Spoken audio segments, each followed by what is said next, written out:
இன்றைக்கி நம்ம தேங்காய் கேக் என்ன செய்யலாம் பார்க்கலாம் வாங்க. அதுக்கு 2 தேங்காய் எடுத்து நல்லா திருவி வச்சுருக்கேங்க. அதை வானலில் நல்லா வாசனை வர்ற அளவுக்கு நல்லா வறுத்துக்கலாம்.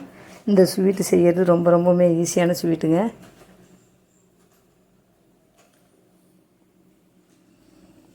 கொஞ்சமாக அது கூட பால் சேர்த்துக்கலாங்க. இது ரொம்ப நம்ம வதங்கும்போது கலர் மாறும். அதனால் பாலை ஊற்றி நல்லா கிளறி விட்டுட்டுங்க. கொஞ்ச நாள் நல்லா பால்லாம் சுண்டின பிறகு 2 தேங்காய்க்கு ஒரு 300 சர்க்கரை போட்டிருக்கேங்க. போட்டு நல்லா கிளறியாச்சு. இங்கே பாருங்கள், நல்லா இந்த பதம் வந்து போச்சு. இப்போ ஓரளவுக்கு கேக்கு ரெடி ஆகிட்டுருக்குங்க. இதுக்கு பிறகு நம்ம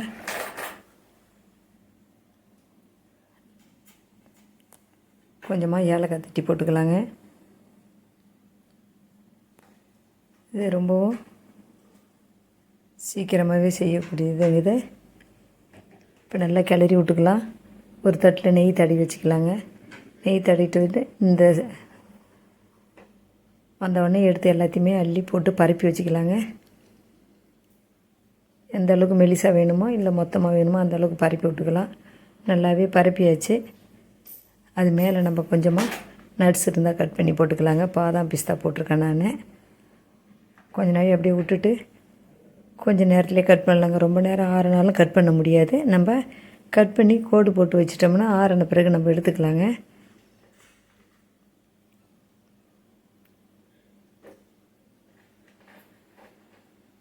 இப்போ நம்ம ஈஸியாக கட் பண்ணிக்கலாங்க.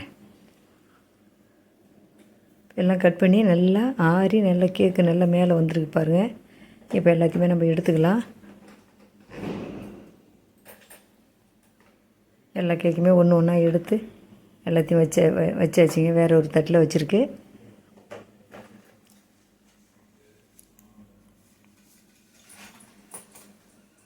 சைடில் இருந்த கேக்கெலாம் இங்கே வச்சாச்சுங்க.